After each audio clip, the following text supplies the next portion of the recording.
내가 제단 위에 드릴 것은 이러하니라. 매일 1년 된 어린 양 2마리니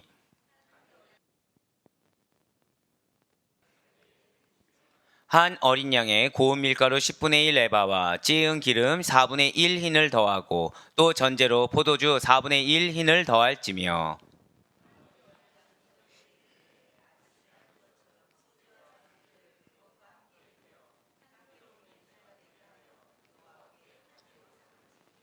이는 너희가 대대로 여호와 회막문에서 늘 드릴 번제라. 내가 거기서 너희와 만나고 내게 말하리라.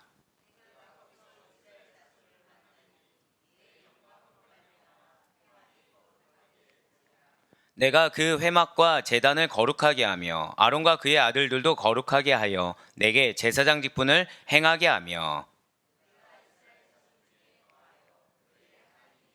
함께요. 그들은 내가 그들의 하나님 여호와로서 그들 중에 거하려고 그들을 애굽 땅에서 인도하여 낸 줄을 알리라. 나는 그들의 하나님 여호와니라. 아멘. 할렐루야. 내 오늘 변함없이 살아있는 주님의 말씀을 사모함으로 말미암아 그리고 우리가 이렇게 하루의 시작을 말씀과 기도라는 것을 주께서 기쁘게 받으시사. 자, 절대 한번 고백하실게요. 반드시 나의 삶에 역사하십니다. 아멘. 네, 그 사실을 믿는 믿음으로 말미암아 이렇게 특별 새벽 기도에 함께하고 계시는 여러분들을 주님 환영하고 축복합니다. 우리 이 시간에 출애굽기를 통해서 은혜 받는 귀한 시간을 가지고 있어요. 자, 지금까지 하나님께서 우리들에게 제사장 위임식 규례에 대해서 1단계부터 4단계까지 지금 말씀을 해 주셨습니다. 자, 1단계가 무엇이었나요? 예, 감사합니다. 지금 순간 이렇게 원래 괜찮아요. 예, 저한테 지금 괜찮다고 하는 게 아니에요, 지금. 예, 누구라도 갑자기 물어보면 당황할 수 있습니다. 자, 1단계는 차기식이었죠. 차기식은 몇 단계가 있다고 말씀을 드렸나요? 3단계가 있고 아까 우리 집사님 말씀하신 대로 세척식부터 시작해서 차기식, 종유식, 마지막은 무엇이었습니까? 기름 붓는 종유식이 있다고 말씀을 드렸어요. 2단계가 무엇이었습니까? 속죄제가 드려지게 되고요. 그리고 3단계가 번제, 4단계가 무엇이었습니까? 화목제와 소제를 한 다음에 상번제로 바로 넘어오지 않고 사실 기타 규례라고 했지만 하나님께서는 강조할 것, 우리가 잊지 말아야 될 것을 강조해 주셨다는 것이죠. 그리고 이제 오늘은 제사장 위임식 규례의 그 결론에 해당하는 부분입니다. 그렇게 위임 절차를 마친 제사장들이 매일 하나님께 드려야 할 것이 있다는 거예요. 그것이 무엇이냐면 절대 고백하실게요. 상번제. 네, 상번제에 대한 규례와 성막과 이 제사장 제도를 통해서 하나님께서 축복하시겠다는 축복 약속을 말씀해 주고 계시다는 것이죠. 이 상번제는 사실 백성들이 범하는 매일의 죄에 대한 속죄이자 더불어서 하나님께 매일 드리는 헌신의 표라는 거예요. 즉 여러분들 상번제에 대해서 기억할 때 반드시 기억해야 될 2가지가 있다는 것이죠. 그것이 무엇입니까? 매일 드려지는 첫 번째는 절대 고백하실까요? 속죄. 자, 2번째는 절대 고백하시겠습니다. 헌신. 네, 그렇습니다. 그러니까 상번제는 이 2가지가 꼭 들어가는 거예요. 매일 드려지는 하나님 앞에서의 죄에 대한 속죄와 하나님께 매일 드려지는 헌신의 표, 이것이 상번제라는 것입니다. 그 가운데 오늘 보면 38절부터 42절 상반절까지가 바로 이 상번제 규례에 대한 내용이라는 것이죠. 먼저 38절과 39절의 말씀입니다. 내가 제단 위에 드릴 것은 이러하니라. 매일 1년 된 어린 양 2마리니 한 어린 양은 아침에 드리고 한 어린 양은 저녁 때에 드릴지며. 아멘. 자, 지금 하나님께서는 제사장들에게 언제 상번제를 드리라고 지금 말씀하고 있나요? 매일 아침과 저녁으로 상번제를 드리라고 하고 있어요. 그런데 여기서 우리가 좀 놀랄 만한 사실을 지금 말씀하고 계시다는 거죠. 매일 1년 된 어린 양 2마리를 지속적으로 빼먹지 말고 규칙적으로 아침 저녁으로 한 마리씩 번제로 드리라고 명령하고 계시다는 거예요. 아침 저녁으로 매일같이 어린 양 2마리씩을 드리라고 명령하고 계시다는 것이죠. 그렇습니다. 이 제사는요, 하루가 시작되는 아침에 드려야 됐고요, 또 하루가 끝나는 저녁에 정기적으로 드려야 했다라는 거예요. 쉬웠을까요? 어려웠을까요? 당연히 어렵죠. 당연히 1년 된 어린 양 한 마리를 매일같이 준비해야 됩니다. 매일같이 2마리를 그렇게 준비해서 아침마다 그 어린 양을 잡아야 되고요, 저녁마다 잡아야 된다는 것이죠. 예, 그런데 이것은 또 무엇을 뜻하는 거냐면 하루의 일과를 여호와께 드리는 일로 시작해서 여호와께 드리는 일로 끝을 맺는 것입니다. 하루의 시작을 누구와 함께 하는 거예요? 하나님과. 마지막은 또 누구와 함께 하는 것입니까? 하나님과 한다는 것이죠. 그래서 이렇게 정해진 시간에 드리는 제사가 나중에 자연스럽게 시간을 정하여, 신약시대에 와서는 시간을 정하여 놓고 드리는 기도와 연결이 된다는 거예요. 이것은 모든 좋은 은사라는 것은 오직 하루에 있어서 하루를 책임져 주시고, 그리고 하루 가운데 좋은 은사를 주신 것은 누구께로 말미암은 거예요? 하나님께로 말미암았다는 사실을 믿는 믿음으로 기인한 거라는 것이죠. 이러한 상번제는 어린 양으로 아침 저녁 빼놓지 않고 제사장 위임식이 드려지는 7일 동안 번제를 드리던 것에서 유래했다는 것입니다. 또한 여기에는 사실 유대인 전통에 기인한 것도 있어요. 그것이 뭐냐면, 유대인 전통에 따르면요, 아침에 드려지는 양이라는 그 의미는 전날 밤에 지은 죄를 위해서 드려지는 거고요. 그리고 저녁 때에 드려지는 양은 그 이후로부터 저녁 때까지 하루 동안, 낮 동안에 지은 죄를 위해서 드려지는 속죄의 의미가 있다는 것입니다. 그러면서 이스라엘 백성들이 결국 아침 저녁으로 상번제를 드리면서 무엇을 느꼈겠습니까? 자신들이 하나님께 속한 백성임을 고백하는 거예요. 그런데 하나님께 속한 백성답게 살지 못하는 거죠. 밤에도 그렇게 살지 못합니다. 낮에도 그렇게 살지 못하는 거예요. 그러니 아침마다 저녁마다 이렇게 양을 잡아서 드리는 게 아까도 질문 드렸듯이 쉬울까요? 어려울까요? 어렵다는 거예요.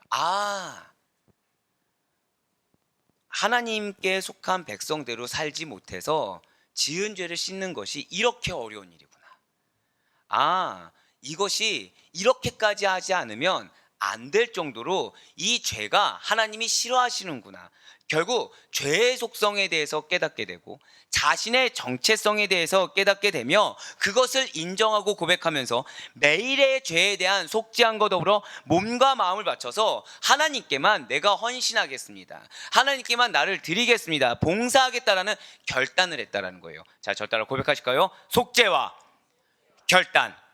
그렇습니다. 헌신에는 결단의 의지가 반드시 들어있다는 사실을 잊지 마시길 바래요. 이러한 상번제는 이스라엘 역사상 점차 율법 중수의 핵심이 되게 됩니다. 그래서 이 제사 시에는 화제를 제외한 번제, 소제, 전제도 한꺼번에 드려지게 됐다는 거예요. 한번 40절과 41절 말씀도 보시길 바랍니다.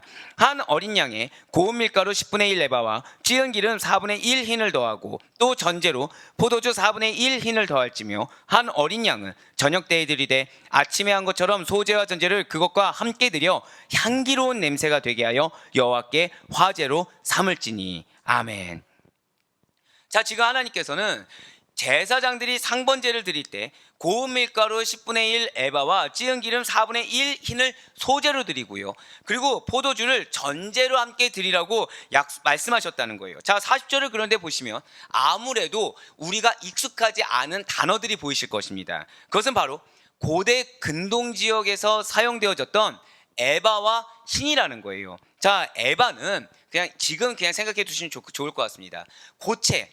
고체의 부피를 재는 단위라고 생각하시면 좋을 것 같고요, 흰은 액체의 부피를 재는 단위라고 보시면 됩니다. 자, 한 에바가 23리터 정도가 되기 때문에 고운 밀가루 10분의 1 에바 정도는 그냥 2.3리터 정도가 된다고 보시면 좋을 것 같습니다. 흰은 3.8리터 정도가 되기 때문에 찌은 기름 4분의 1 흰은 그냥 0.95리터, 그냥 한 1리터 정도 되나 보다, 요 정도 생각하시면 좀 더 수월하시다는 것이죠. 그런데 자, 41절 말씀 한번 다시 한번 더 보시길 바래요.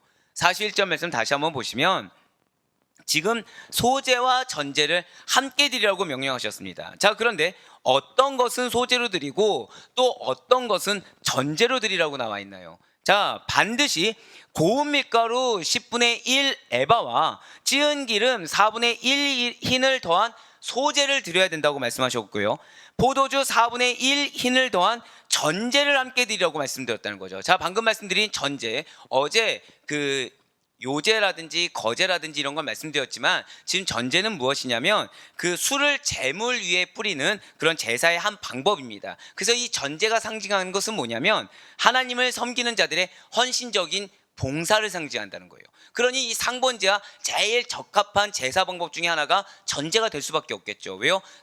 그 상번제는 두 가지 의미가 또 말씀드렸습니다. 어떤 의미가 있었다고요? 속죄와 헌신, 속죄와 결단이 있다고 말씀드렸습니다. 그러니 당연히 하나님을 섬기는 자들의 헌신적인 봉사를 의미하는 전제로 올려드리는 것은 마땅하겠죠. 자, 그런데 이것이 끝이 아니라 여기서 소제와 전제가 가진 의미가 있다는 거예요. 즉 상번제를 소제와 전제로 해야만 하는 하나님의 뜻, 신학적인 의미가 있다는 것이죠. 자, 소제는 하나님께 저를 따라 고백하실게요. 감사를 표현하는 것. 자, 소제는 어떤 제사라고요? 감사를 표현하는 제사인 것입니다. 전제는, 자, 저를 따라 고백하실게요. 기쁨을 표현하는 것. 네, 그렇습니다. 소제는 하나님께 감사를 표현하는 제사이고요. 전제는 하나님께 기쁨을 표현하여 드리는 제사라는 거예요. 그러니 하나님께서 이렇게 소제와 전제를 이 번제와 함께 드리라고 한 사실은 결국 하나님께서 원하시는 예배의 성격이 어떤 것인지, 하나님께서 원하시는 제사의 성격이 어떤 것인지를 우리에게 지금 말씀해 주고 계시다라는 것입니다. 그것은 반드시 여러분과 저의 모든 예배에는 저 따라 고백하실게요. 기쁨과 감사. 그렇습니다. 기쁨과 감사가 수반된 예배여야 된다는 거예요. 그러니까 우리의 예배에는 기쁨이 있어야 된다는 거죠. 우리의 예배에는 감사가 있어야 된다는 것입니다. 즉 무엇입니까? 여러분과 저의 예배의 태도, 예배의 마음가짐을 지금 말씀해 주고 계시다는 거예요. 진실로 하나님께서는 여러분의 마음에서 우러나오는 예배를 받기를 원하십니다. 믿으십니까? 아마 이것을 모르시는 분은 없다는 거예요. 근데 그 마음이 어떤 마음이냐면 기쁜 마음, 감사한 마음이어야 된다는 거예요. 기쁜 마음에서 우러나오는 예배, 감사한 마음에서 우러나오는 예배를 받기를 원하신다는 거죠. 그러니까 마지못해 드려지는 예배 원치 않으십니다. 형식적으로 드리는 예배 원치 않으신다는 거예요. 어떤 나의 체면이나 사람의 시선 때문에 드리는 억지스러운 예배 역시 하나님께서 원치 않으십니다. 이 마음 가운데 악한 마음, 부정적인 마음 또는 다른 생각을 가진 마음을 가지고 하나님께 나와서 하나님이 없이 그저 내 생각으로 가득 찬 예배 원치 않으신다는 거예요. 전적으로 어떤 예배 원하신다? 그냥 단순히 하나님 한 분 생각해서 오는 예배가 아니라 감사한 마음, 그러한 하나님께 내가 예배로 드려질 수 있다는 거, 그 예배 가운데 나에게 주실 그 은혜에 대한 확신의 기쁨의 마음, 하나님과 감히 내가 교제할 수 있다는 그 깊이 있는 영성 가운데 들어갈 수 있다는 기쁨이 가득한, 감사가 가득한 그러한 예배로 주님께서 흠양받기를 원하신다는 사실을 반드시 기억하시길 바라겠습니다. 오직 하나님께서 원하시는 예배는 그렇기 때문에 예배자가 자신을 구원해 주신 그리스도의 은혜에 감격해 있어야 돼요. 예배를 내가 일어나서 오고 내가 선택해서 오는 것이 아니라는 것이죠. 사랑하는 여러분들, 하나님께서 허락하지 않으신다면 우린 이 자리에 그러니까 이 자리에 있을 수 없다는 사실을 반드시 놓치지 마시길 바라겠습니다. 그런데 하나님께서 허락해 주셨다는 거예요. 진실로 예배의 자리에 하나님의 은혜가 있다는 사실을 반드시 믿으시길 바라겠습니다. 이 사실을 많은 사람들이 놓치다 보니까 자꾸 예배를 다른 걸로 대체하려고 한다는 거죠. 왜 다른 걸로 대체하겠습니까? 예배의 주체를 놓치고 있다는 거예요. 우리가 하나님 앞에서 행한다. 그럼 그 행동이 어떻게 악하게 행할 수가 있겠습니까? 그 행동을 어떻게 다른 걸로 대체할 수가 있을까요? 그럴 수가 없다는 것이죠. 예배의 주인은 하나님이십니다. 믿으십니까? 나를 위해서 드리는 예배가 아니에요. 누구를 위해서 드리는 예배입니까? 하나님을 위해서 드리는 예배예요. 그런데 감사한 것은 그런 우리에게 은혜를 주신다는 거예요. 은혜를 주실 필요가 없는데 그런 우리의 예배 태도를 기뻐 받으시사 우리의 마음에 소망하는 거, 그리고 우리에게 절대 고백하실게요. 영적인 유익을 주신다는 것이죠. 그러니 감격할 수밖에 없는 것입니다. 그런 곳에 나를 구원해 주셔서 이 자리에 있게 해주셨다는 거예요. 그래서 자신을 구원해 주신 그리스도의 은혜에 감격해서 마음 깊은 곳에서부터 그 감사와 기쁨을 갖고 드리는 것이 예배라는 사실을 반드시 잊지 마시길 바라겠습니다. 그래서 우리 사랑하는 아레포이 교회 모든 성도 여러분들의 그 모든 예배가 늘 항상 은혜가 충만하길 바라요. 늘 항상 감사와 기쁨이 충만하길 바랍니다. 제가 항상 드리는 말씀이 있죠. 성경 가운데 반복해서 말씀하는 것은 어떤 의미가 있다고요? 중요하기 때문에 강조하는 것입니다. 지금 우리가 이 예배의 태도에 대해서 이 출애굽기를 하면서 지금 처음 나왔나요? 아니에요. 아닙니다. 지금 하나님은 여러분들을 위해 예비되어 있는 기쁨의 열매, 예비되어 있는 감사의 열매가 있다는 사실을 반드시 믿으시길 바라요. 그런데 그것을 무엇을 통해 주시겠습니까? 여러분들의 믿음을 통해 주십니다. 여러분들 예배를 통해서 이미 충만한 은혜를 예배하고 계심을 반드시 믿으시길 바라요. 사랑하는 여러분들, 제가 항상 드리는 말씀이 있죠. 하나님은 여러분들을 사랑하십니다. 믿으십니까? 그런데 그 사랑의 증거가 뭐라고 말씀드렸나요? 말씀이에요. 말씀을 허락하신다는 것이죠. 그런데 우리 지금 아델포유 예배 가운데 아마 여러분들 유튜브 보셔서 아실 거예요. 지금 어마어마하죠? 영상 수가. 비슷한 말씀이 있습니까? 단 한 번도 없어요. 여러분들 가정, 어제 아마 대신방 말씀 다 받으셨을 거예요. 똑같은 말씀이 있을 것 같습니까? 한 가정도 없다는 거예요. 이것이 은혜인 줄 믿으시길 바랍니다. 이것이 사랑이라는 거예요. 그러면 그냥 사랑하시니까 말씀 주셨겠지, 이게 끝이 아니겠죠. 그 말씀을 받는 자들의 영적 상태에 따라서, 그 믿음의 분량에 따라서 여러분들 반드시 응답의 결실이 있다는 사실을 믿으시길 바랍니다. 그 마음을 하나님이 받길 원하신다는 거예요. 여러분들로 하여금 그러한 기대의 마음, 그러한 확신의 마음, 거기에 따라서 그것을 나에게 예비하셨던 것에 대해서 한 번 더 저다 고백하실게요. 감사의 마음. 그러한 마음을 주께서 기쁘게 받으시사 당신께서 우리가 기대하는 것 이상으로 예비하신 풍성한 결실을 주실 것이라는 믿음이 여러분들의 믿음이 될 수 있길 간절히 소망합니다. 이제 42절 후반절부터 46절까지의 말씀은 성막과 제사장 제도를 통한 하나님의 축복에 대한 약속의 말씀이 있어요. 특별히 42절과 43절 말씀에 있어서도 이 예배에 있어서 우리가 생각해 볼 중요한 교훈이 담겨 있다는 것이죠. 먼저 오늘 보면 42절과 43절의 말씀입니다. 이는 너희가 대대로 여호와 회막문에서 늘 드릴 번제라. 내가 거기서 너희와 만나고 내게 말하리라. 내가 거기서 이스라엘 자손을 만나리니 내 영광으로 말미암아 회막이 거룩하게 될지라. 아멘. 지금 계속해서 42절과 43절에 반복해서 나오는 말씀이 있죠. 무엇입니까? 내가 거기서 만난다. 내가 거기서 만난다. 이것이 지금 계속 반복되고 있습니다. 지금 42절 말씀을 먼저 보시면 여기서 말하는 번제는 우리가 3일 전에 드렸던 그 번제가 아닙니다. 여기서 말하는 번제는 상번제입니다. 그런데 왜 상번제로 안 쓰셨나요? 라고 하실 수가 있는데, 상번제는 사실 두 가지가 있어요.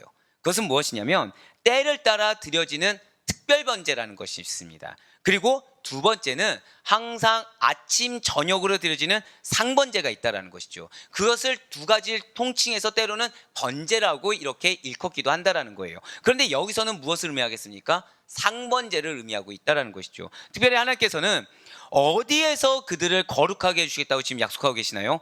상번제가 드려지는 회막문에서 이스라엘 백성들을 만나 주시겠다는 거예요. 그들을 거룩하게 해주시겠다고 약속하셨다는 것이죠. 그렇습니다. 사랑하는 여러분들, 오해하지 말아야 될 것은 하나님께서는 당신의 백성과 친밀한 교제를 이루기를 원하시고 계십니다. 그리고 하나님과의 친밀한 교제는 결국 지금 번제를 통해서, 번제가 무엇을 의미한다고요? 헌신, 결단, 속죄, 이것을 의미한다고 말씀드렸습니다. 속죄함을 통한 헌신, 속죄함을 통한 믿음의 결단의 상번제라고 말씀을 드렸는데, 지금 하나님과의 친밀한 교제는 결국 무엇을 통해 만나는 것인가요? 여러분들의 속죄함을 통한 온전한 헌신을 통해서 이루어지게 된다는 거예요. 온전한 믿음의 결단을 통해서 이루어지게 된다는 것이죠. 그런데 중요한 게 있어요. 이렇게 예비되어 있는데 이러한 참된 교제를 지금 어디에서 하나님께서 만나시고 이루시겠다고 말씀하십니까? 상번제가 드려지는 회막문이라는 거예요. 즉 성막에서 만나주시겠다라고 약속해 주셨다는 거죠. 성막에서 우리를 거룩하게 하시겠다고 약속해 주셨다는 것입니다.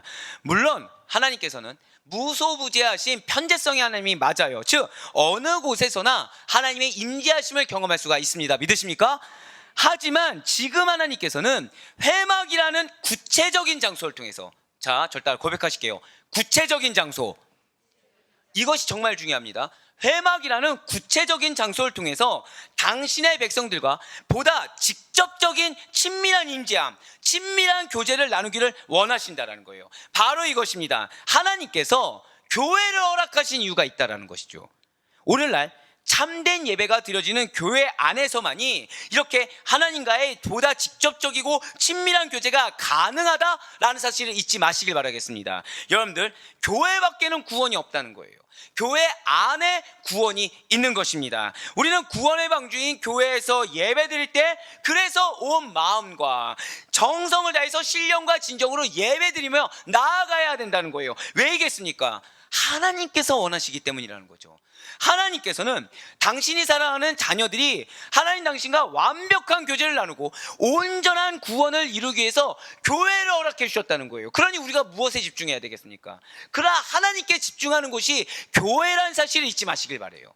교회는 다른 사람을 위해서 구성된 것이 아닌 것입니다. 지금 우리 아데포의 교회 메시지 중에 꼭 빠지지 않는 것이 교회론이라는 거예요. 왜이겠습니까?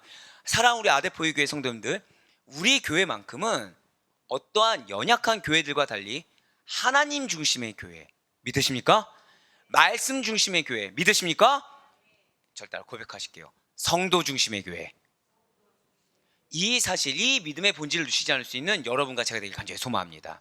여기서 말하는 성도는 무엇입니까? 그냥 일반 무리들이 아니에요. 일반 무리들이 아닙니다. 여러분과 저는 제자입니다. 믿으십니까? 제자다운, 바로 제자 중심의, 성도 중심의 교회. 그런데 그 이전에 무엇이 있었습니까? 말씀이 있었고, 그 이전에 무엇이 있었죠? 하나님이 있었어요. 교회는 하나님 중심입니다. 구약에서 제사장들은 이스라엘 백성들을 대신해서 아침 저녁으로 상번제를 통해 이스라엘 백성 전체가 회개하게 됩니다. 하나님께 드리는 헌신과 사랑, 순종을 결단하면서 회막문으로 나아갔다라는 거예요. 그리고 여러분과 저는 구약의 이스라엘 백성들처럼 저를 따라 고백하실게요. 나는 영적 제사장입니다. 믿으십니까? 이거를 놓치지 말라는 거예요. 우리 아델포이 교회 성도들은, 자, 성도는 결국 무엇입니까? 영적 제사장이라는 것이죠. 제자는 결국 무엇입니까? 영적 제사장이라는 자신의 정체성을 잊지 않은 상태에서 하나님의 말씀을 전하는 자, 하나님의 말씀을 실천하는 자가 제자입니다. 믿으십니까? 이것을 우리 교회가 놓치지 말아야 된다는 것입니다. 이러한 영적 제사장이라는 정체성을 잃지 말라는 거예요. 그러니 언제나 예배의 모든 순간을 하나님 앞에서 회개하고 주님께 대한 헌신과 사랑, 순종과 믿음의 고백으로 하나님께 아름다운 향기로 올려드릴 수가 있어야 된다는 것이죠. 할렐루야. 우리들의 예배를 주님께서 이렇게 기쁘게 받길 원하신다는 사실을 기뻐하시길 바라요. 우리의 예배를 그렇게 여러분들의 감사의 아름다운 향기를 받기를 원하신다는 사실에 감사하며 나아가는 우리가 되길 간절히 소망합니다. 우리가 아무리 예배를 드리는데 하나님이 그것을 받지 않아야 하면 얼마나 안타깝겠습니까? 우리가 그래서 성경 인물 두 번째가 무엇이었습니까? 우리는 가인과 아벨이라 하지 않았어요. 무엇이라 말했죠? 아벨과 가인이라고 했습니다. 왜요? 우리의 정체성은 영적 아벨입니다. 하나님께서 기뻐 받으시는 제사, 하나님께서 기뻐 받으시는 예배가 우리의 본질이라는 사실을 놓치지 않을 수 있는 여러분과 제가 되길 간절히 소망합니다. 이제 마지막으로 44절부터 46절까지의 말씀은 하나님께서, 자, 이 말씀 정말 중요해요. 친히 아론과 그 아들들도 거룩하게 하여 제사장 직분을 수행하게 해주실 것을 말씀하고 계시다는 것이죠. 더불어 거룩한 성막과 이 제사장 제도를 통해서 하나님께서는 이스라엘 중에 내가 거하겠다라고 약속해 주셨다는 거예요. 자, 사랑하는 여러분들, 은혜를 원하십니까? 응답을 원하십니까? 축복을 원하십니까? 별로 원치 않는 것 같지만 마음으로는 간절히 원하는 걸로 믿고요. 자, 그런데 중요한 것은 은혜를 받기 위해서 우리 마음판은 정결해야 합니다. 믿으십니까? 이것을 아마 의심하는 분들은 없을 거예요. 그런데 내가 정결하려고 하는 거죠. 내가 거룩해지려고 노력을 한다는 거예요. 내가 누구보다 앞서서요? 하나님보다 앞서서 내 방법으로 나름 거룩하다고 내가 치부합니다. 내 방법으로 나름 이 정도면은 정결하다고 내 영적 상태를 치부해 버린다는 거예요. 자, 그런데 여기에 그것이 틀렸음을 하나님께서 말씀하고 계시다는 거죠. 거룩과 성결은 맞습니다. 우리가 하나님을 섬기는 데 있어서, 우리가 은혜를 받는 데 있어서 가장 무엇보다도 우선되어야 돼요. 모세에 의해서 제사장 위임식 그리고 성소의 기구의 성결 의식은 중요합니다. 하지만 제사장과 각종 성막기구를 거룩하게 하는, 저 따라 고백하실게요. 상징적인 의미에 불과하다라는 것이죠. 예, 막 기름을 부어요. 의식을 다 치러요. 하지만 이것은 뭐에 불과하다고요? 상징적인 의미에 불과하다는 것입니다. 누가 없으면요? 하나님이 안 계시면 그냥 의미에 불과하다라는 거예요. 실제로 그것을 거룩하게 하시는 분은 누구십니까? 하나님이라는 거예요. 하나님은 지금 위임식을 치르는데 본질을 놓치지 말라는 겁니다. 위임식을 치르는데 그 어떤 형식, 절차에 연연하느라 하나님을 놓치지 말라는 거예요. 거룩하게 하신 이가 누구신지, 이 위임식의 주인이 누구신지, 제사의 주인이 누구신지를 놓치지 말라는 거죠. 거룩하게 하신 이 누구시라고요? 하나님이심을 잊지 마시길 바라겠습니다. 우리는 회개를 합니다. 아마 이 가운데 회개기도 안 하는 분은 없을 거예요. 이 가운데 예배 참석 안 하는 분 한 분도 없을 것입니다. 그런데 때로는 우리는 어떤 절차, 어떤 형식에 나를 내어 맡길 때가 있어요. 그러면서 내가 그것을 다 했다고 해서 나 주일 예배 잘 드렸다, 나 그래 기도 잘 했다 라고 스스로 만족할 때가 있다는 것이죠. 하지만 하나님은 그것이 굉장히 위험하다고 말씀하고 있는 거예요. 사는 여러분들, 아무리 우리가 구약의 절차를 다 따른다고 하더라도 그 안에 예수가 없으면 소용이 없습니다. 우리가 아무리 그 절차 가운데 내가 그 절차에 내가 어떤 한 수종드는 자로 동참한다고 하더라도 내가 하나님의 존재에 대해서 예수 그리스도의 그 구원의 감격을 잊고 산다고 한다면 소용이 없다는 거예요. 반드시 기억하세요. 우리에게 예수 그리스도를 통하지 않는 거룩과 성결이라는 것은 의미가 없습니다. 세상에 속한 많은 종교들도요, 금욕과 절제, 극기, 고행과 같은 인간적인 노력과 열심으로 거룩해지려고 하고 완전해지려고 노력을 한다는 거죠. 하지만 그것은 헛수고에 불가하다는 것입니다. 반드시 기억하시길 바라요. 타락한 인간은 스스로의 노력, 열심으로 거룩과 온전을 이룰 수가 없다는 사실입니다. 어리석은 인간이 거룩해지는 유일한 길은 오직 거룩하신 하나님께서 도우시는 그 은혜의 힘 있는 방법밖에 없다는 거예요. 은혜의 힘 있기 위해서 나는 무엇을 인정해야 됩니까? 주님, 내가 전적으로 무능한 자입니다. 내가 전적으로 타락한 자입니다. 그래서 나는 지금 주님이 돕지 않으면 나는 마음 가운데 악이 없고 마음 가운데 죄가 없는 것 같지만 사실은 심형 깊은 곳에서 얼마든지 죄성이 나올 수 있는 연약한 자입니다. 완악한 자입니다. 그리고 인정할 수밖에 없다는 거예요. 인정을 해야 누구를 의지한다고요? 온전히 거룩하신 하나님의 도우심을 의지할 수가 있다는 것입니다. 예수 그리스도의 보혈에 그제서야 온전히 의지해서 씻김받고 그분의 말씀에 순종할 수가 있다는 거예요. 그렇게 됐을 때 어디 안에 들어가는 것입니까? 지금 하나님 예배 가운데 무엇을 원하신다고요? 깊이 있게 교제하길 원하시는 하나님의 음성을 들을 수 있는 여러분과 제가 되길 간절히 소망합니다.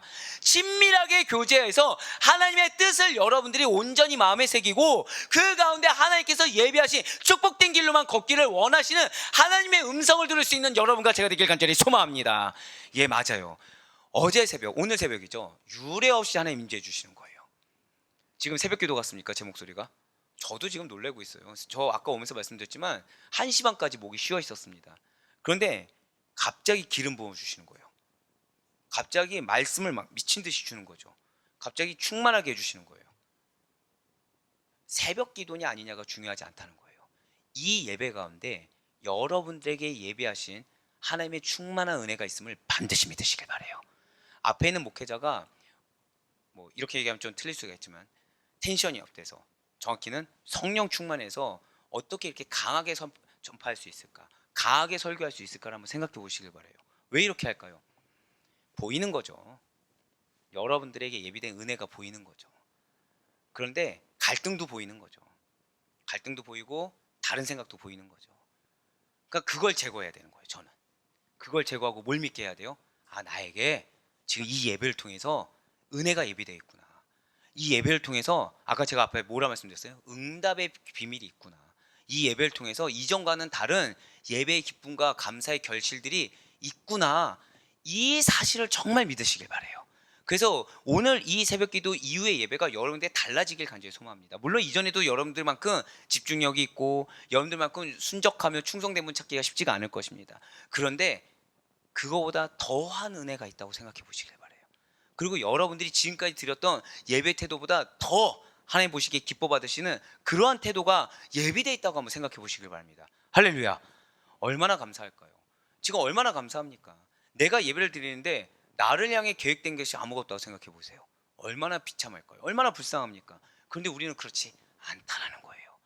하나님의 마음을 느낄 수 있는 여러분과 제가 되길 간절히 소망합니다. 주님은 정말로요, 여러분과 친밀하게 교제하길 원하세요. 대면대면한 거 원치 않으십니다. 그냥 수박 겉핥기식으로, 왜 우리 그냥 친하지 않은 사람 길 가다 만나면 뭐라고 하죠? 다음에 식사 한번 하자. 식사 하나요? 그런 거 원치 않으신다는 거예요. 진짜 친밀하게 교제하길 원하십니다. 그래서 사도 바울이 지금 우리에게 이렇게 말씀하고 있다는 거예요. 고린도전서 1장 9절의 말씀입니다. 너희를 불러 그의 아들 예수 그리스도 우리 주와 더불어 교제하게 하시는 하나님은 미쁘시도다. 아멘. 여러분들이 약속하신 하나님의 말씀은 반드시 성취됩니다. 믿으십니까? 그러한 하나님이 미쁘시다는 거예요. 그러한 하나님이, 우리가 믿는 하나님이 미쁘시고 반드시 성취시키는 하나님이시기 때문에 그분과만 친밀하게 교제하라는 거죠. 내 감정과 친밀하게 교제하는 것이 아닙니다. 사람과 친밀하게 교제하는 것이 아니에요. 하나님과 친밀하게, 어떤 하나님이요? 미쁘신 하나님과 친밀하게 교제할 수 있는 여러분과 저, 그러한 예배가 될 수 있길 간절히 소망합니다. 그렇기 때문에 우리는 오직 예수 그리스도 통해 하나님께 나아가야 돼요. 내 감정을 통해 나아가는 게 아닙니다. 내 계획과 내 니즈를 갖고 나아가는 게 아니에요. 예수 그리스도를 통해 하나님께 나아가서 그분의 은혜와 축복을 받을 수가 있는 것입니다. 그렇기 때문에 우리는 주님께 가까이 나아가서 끊임없이 생명의 교제, 체험받는 은혜의 교제를 나누는 자들이 될 수가 있다라는 거예요. 그렇기 때문에 우리는 하나님께서 여러분과 저에게 약속하신 것을 성취하는 은혜를 반드시 맛볼 수 있다는 사실을 믿으시길 바라겠습니다. 그럼 우리들이 어떻게 하나님께 가까이 나아갈 수가 있는 것입니까? 야고보 사도는 오늘날 우리에게 이렇게 선포하고 있어요. 야고보서 4장 8절의 말씀입니다. 우리 다 같이 믿음으로 고백하겠습니다. 시작. 하나님을 가까이 하라. 그리하면 너희를 가까이 하시리라. 죄인들아, 손을 깨끗이 하라. 두 마음을 품은 자들아, 마음을 성결하게 하라. 아멘. 지금 비법을 알려주셨죠. 하나님께 가까이 가야 된대요. 그러면 하나님이 우리와 가까이 하시겠답니다. 결국 내가 지금 마음에 충만함이 없다. 그 이유는 나 지금 내가 하나님을 가까이 하고 있지 않구나. 나 하나님을 마치 내 어떤 급한 상황을 이용하기 위한 이용 대상으로 보고 있구나 라고 여기시면 될 겁니다. 그런데 중요한 것은 손을 깨끗이 하라. 이 말은 뭔 말인지 알겠어요. 그런데 우리의 마음을 성결하는 방법이 무엇이라고요? 다른 게 아니라는 거예요. 한 마음, 오직 한 마음만 품으라는 겁니다. 성결하게 하는 방법이 무엇이라고요? 오직 한 마음인 거예요. 그 한 마음이 무엇일까요? 내가 아무리 세상적으로 급하고, 내가 아무리 상처가 많고, 내가 아무리 뭐 어떤 환난 가운데 처해 있다고 하더라도 다 내려놓고 성령 충만하시길 간절히 소망합니다. 하나님 한 분만으로 충만하시길 소망합니다. 그래서 여러분들의 놓인 문제를 보지 말라는 게 아니에요. 저 따라 고백하실게요. 오직 믿음의 눈으로. 맞습니다. 우리의 상황이 해결되길 원하잖아요. 그러면은 우리가 먼저 믿음이 돼야 돼요. 믿음 그 자체가 돼야 됩니다.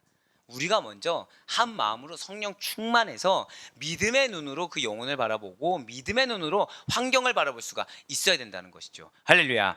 사랑하는 우리 성도 여러분들, 상번제에 대한 마지막 46절 말씀에서 하나님께서는 이렇게 말씀하고 계십니다. 46절 말씀 보면 지금 빨간색에 뭐라고 나와 있나요? 그들을 애굽 땅에서 인도하여 낸 줄을 알리라. 즉 이스라엘 백성들이 하나님께서 하신 일을 실제적이고도 역사적인 경험을 통해서 깨닫게 하시고 인정하게 하시겠다는 약속의 말씀이에요. 저는 얼마나 감사했는지 몰라요. 여러분들 오늘 상번제를 통해서 다른 거 기억하지 못해 주셨습니다. 예, 당연히 뭐 순종, 헌신 이건 당연히 기억하시겠죠. 헌신과 결단은 기억하실 거라 믿고 이 말씀을 기억하세요. 저 따라 고백하실게요. 나는 반드시 알게 됩니다. 이거예요, 이거. 즉 이스라엘 백성들이 실제적이고도 역사적인 경험을 통해서 반드시 깨닫게 하시고 인정하게 하시겠다는 약속의 말씀이 이와 동일한 은혜가 여러분들의 것임을 반드시 믿으시길 바랍니다. 그러니 우리는 오늘 주신 말씀대로 어떻게 해야 되는 것입니까? 될 수 있는 대로 더 자주, 더 계속해서 더 철저하게 상번제를 드리는 제사장의 온전한 심령을 가지고 하나님께 나아가야 된다는 거예요. 여러분들의 하루의 시작과 마지막이 온전히 하나님이 되시길 간절히 소망합니다. 온전히 예배가 되길 바라요. 그리하여 하나님과 어색한 관계가 아니라 대면대면한 관계가 아니라 친밀한 교제의 관계가 되어서 오늘 약속하신 말씀처럼 내가 직접 실제적이고도 체험적으로 알 수 있길 간절히 소망합니다. 그래야 하나님의 약속을 실제적으로 경험할 수 있는 여러분과 제가 되길 간절히 소망합니다. 그래 바라고 없기는 오늘날 우리들에게 교회를 통해 허락된 모든 예배들이 은혜와 축복임을 깨닫고 늘 항상 예배 가운데 감사가 먼저 회복되시길 바라요. 기쁨이 먼저 회복되시길 바랍니다. 기대한 가운데 굳건한 믿음으로 되시길 바라요. 하나님 나에게 무슨 말씀 주실지, 하나님 나에게 무엇을 예비하셨을지 그 기대에 가득 찬 기쁨과 감사가 우리의 심령이 되어서 주어진 그 예배 시간을 통해 주님을 더 깊이 있게 만나시고 여러분들의 삶이 주의 은혜로 변화되는 놀라운 축복의 삶이 될 수 있기를 주님의 이름으로 간절히 축원합니다.